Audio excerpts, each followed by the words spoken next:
Talvez você tenha feito constantemente estas perguntas. Onde posso encontrar refúgio num mundo cheio de conflitos? Ou, como e onde posso encontrar força para vencer nesse mundo que oferece tantas derrotas? Acompanhe agora com o pastor Edson Bruno mais um programa Encontro com a Palavra.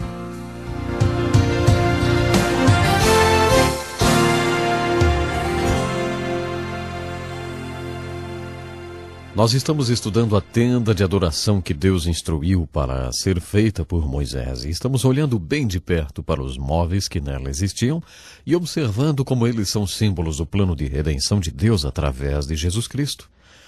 Portanto, muito bem-vindo a mais um encontro com a palavra, uma pesquisa dedicada a ensinar a Bíblia inteira, um livro de cada vez. Nós estamos estudando agora a tenda de adoração e todos os seus maravilhosos símbolos. Mais tarde, quando estudarmos o Novo Testamento e chegarmos no livro de Hebreus, vamos poder estudar e ver bem de perto todos estes símbolos e o que eles significam. Um dos artigos da tenda de adoração era o castiçal de ouro. Quando o sacerdote se levantava diante do castiçal de ouro, ele estava reconhecendo que realmente Deus é a fonte deste livro que nós estamos estudando agora. Ele estava reconhecendo que a palavra de Deus era a luz guia para todas as situações. Ele estava adorando e agradecendo a Deus por ele dar ao pecador que estava lá no portão do pátio uma revelação de que ele poderia ser salvo e se aproximar de um Deus santo. O apóstolo Paulo se refere para sermos mordomos dos mistérios de Deus. E realmente é uma grande responsabilidade quando Deus nos dá a você a sua palavra, quando Deus dá para mim a sua palavra. Paulo diz no Novo Testamento, a fé vem pelo ouvir, e o ouvir da palavra de Deus. E a palavra fé muitas vezes significa a fonte da salvação. Eu acredito que o sacerdote se levantava diante do castiçal de ouro para agradecer a Deus por ele ter revelado a sua paz. O Senhor deu ao seu povo uma revelação da sua verdade quando deu a sua santa palavra. Esse também é um símbolo de Jesus, porque Jesus é a palavra, é a luz do mundo. E separados desta palavra somos deixados em inteira escuridão. Como já mencionamos, o sacerdote ia também à mesa dos pães. Nesta mesa estavam os pães que simbolizavam o fato de que Deus sustentaria o seu povo e proveria toda a sua necessidade.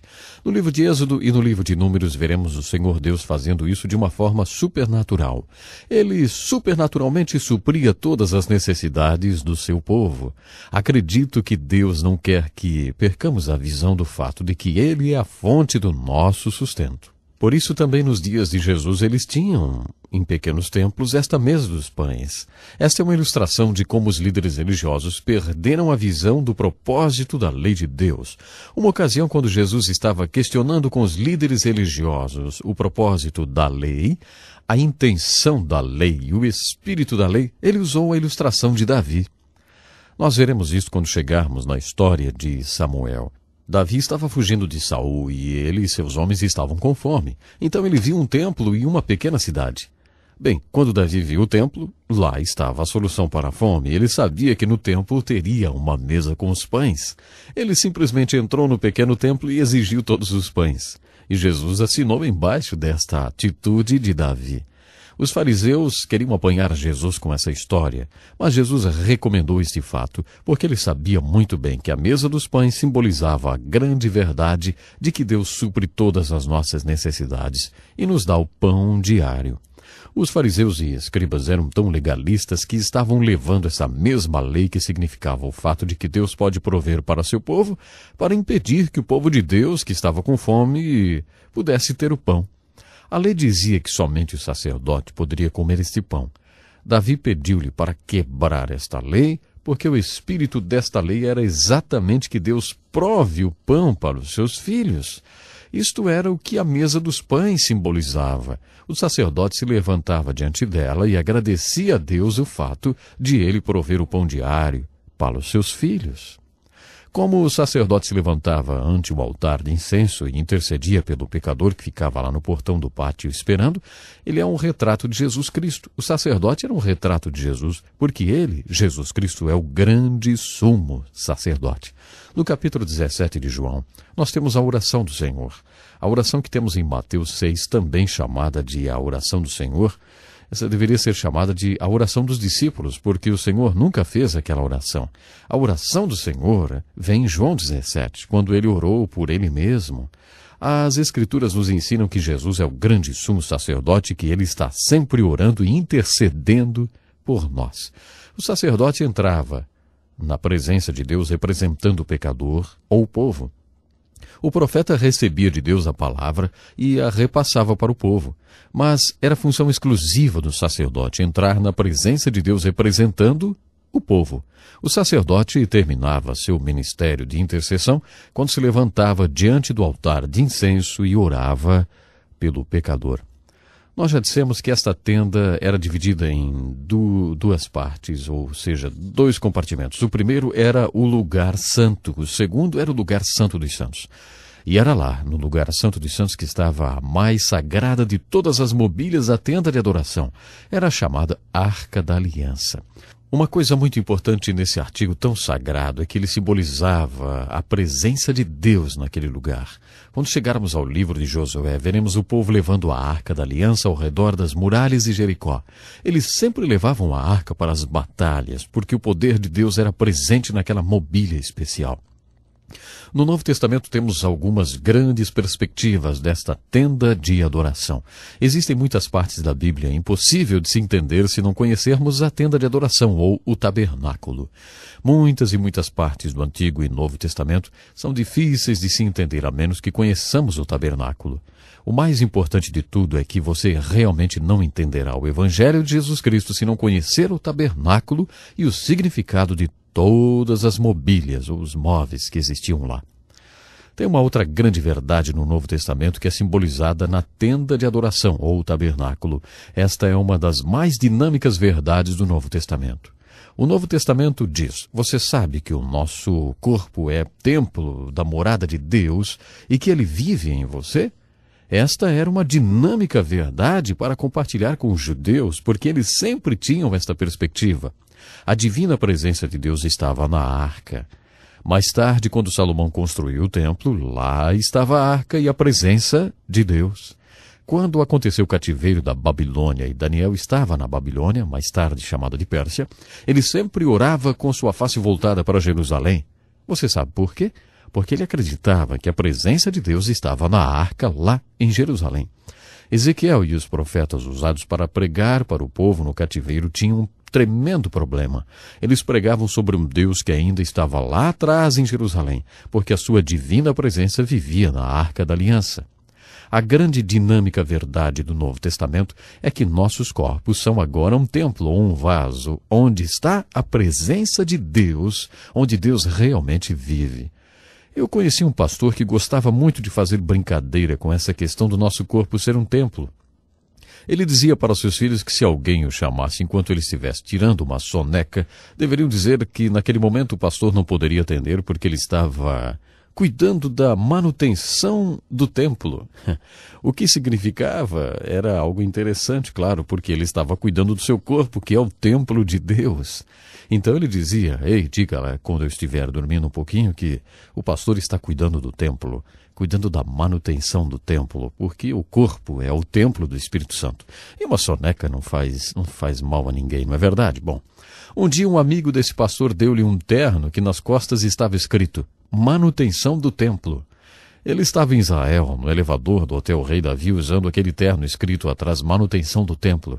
Alguns hebreus que lá estavam não entenderam muito bem o que aquela frase significava. Alguns até pensaram que ele trabalhava no templo ou alguma coisa parecida. Eles sabiam que ele era um gentio e isto os estava confundindo. A verdade é que manutenção do templo significa que nosso corpo é o templo de Deus e é nossa responsabilidade mantê-lo. Seriamente, esta é a dinâmica verdade do Novo Testamento. Se você tem decidido seguir a Jesus e ser seu discípulo, seu corpo é o templo da morada de Deus. Mas no tempo da peregrinação no deserto, o templo, ou o real recipiente na qual a presença da glória de Deus habitava, era a Arca da Aliança. Isto fez da Arca da Aliança a mais sagrada e importante mobília do tabernáculo. Existiam vários artigos importantes dentro da Arca da Aliança. Existia ali as 2 tábuas de pedra, na qual estavam escritos os 10 mandamentos. Existia também um recipiente com maná que eles quiseram preservar e a vara de Arão, que de uma forma supernatural florescia. Tudo isso era mantido na Arca da Aliança. Acredite, é possível ver no Novo Testamento exatamente algo que se refere como se dentro do tabernáculo. Os artigos de mobília formam uma cruz, e isso não era acidental. O simbolismo é também muito bonito e não deve-se deixar de observá-lo. Não deixe de ver Cristo Jesus através de toda esta tenda de adoração ou tabernáculo. Você começa a se aproximar do altar de bronze e então se move para o lavatório e para os outros móveis do tabernáculo, e temos assim um símbolo da cruz que se completa ao lembrarmos o que aprendemos sobre o sangue colocado no batente das portas das casas dos judeus na primeira Páscoa, lá no Egito. Os artigos do vestuário do sacerdote são também muito significantes. Aliás, tudo na tenda de adoração é muito significante. Eu não vou entrar em detalhes, porque estamos apenas fazendo uma pesquisa, mas todos esses detalhes, mais o que encontramos no livro de Apocalipse e no Evangelho de João e outros lugares da Bíblia, nos mostra que os judeus tinham um tipo de linguagem de sinais e símbolos. No livro do Apocalipse vemos uma porta aberta no céu e então podemos ver alguém sentado em um trono. Ele se parece com um jaspe e uma pedra de sardes. Sobre o trono há ainda um arco-íris como uma esmeralda. Isso não significa nada para as pessoas não judias ou pessoas que não entendem o Velho Testamento. Cada símbolo nesta revelação é um símbolo bíblico. Esta é uma das chaves que abrem o código para o livro do Apocalipse. O Apocalipse é uma mensagem escrita para o povo de Deus em códigos. Uma das chaves que abrem esse código é: cada símbolo do Apocalipse é um símbolo bíblico. Por exemplo, essas joias mencionadas em Apocalipse 4 eram usadas no peitoral do sumo sacerdote. Estas pedras representam as 12 tribos de Israel. Se você olhar para as pedras mencionadas no Apocalipse, uma se refere à tribo de Ruben, uma tribo de Benjamim e a outra à tribo de Judá. Você conhece esse Jesus? Lembre-se, o Velho Testamento nos ensina que ele está vindo e nós o veremos ensinando no Novo Testamento que ele veio. Se você está se sentindo em trevas, Jesus diz: eu sou a luz do mundo. Se você está espiritualmente vazio, ele diz: eu sou o pão da vida. Jesus diz mais para você: eu quero completar a sua vida e fazer de seu corpo o meu tabernáculo. Por favor, entre em contato conosco. Temos um livreto especial para você que lhe ajudará a crescer espiritualmente. Nosso tempo hoje já se foi. No próximo estudo vamos continuar olhando o livro de Levítico e entenderemos o papel do sacerdote como oficiante desta tenda de adoração ou o tabernáculo. Até o nosso próximo programa, então. Que lição importantíssima. Obrigado, Pastor Edson Bruno. Prezado ouvinte, coloque em prática o que você ouviu aqui. Sem dúvida, sua vida será grandemente abençoada. Este é um estudo escrito pelo Dr. Dick Woodward, na voz do Pastor Edson Bruno. Escreva-nos e solicite o material. Nosso endereço é Encontro com a Palavra, Caixa Postal 2011, CEP 89201-970, Joinville, Santa Catarina. Até o nosso próximo Encontro com a Palavra.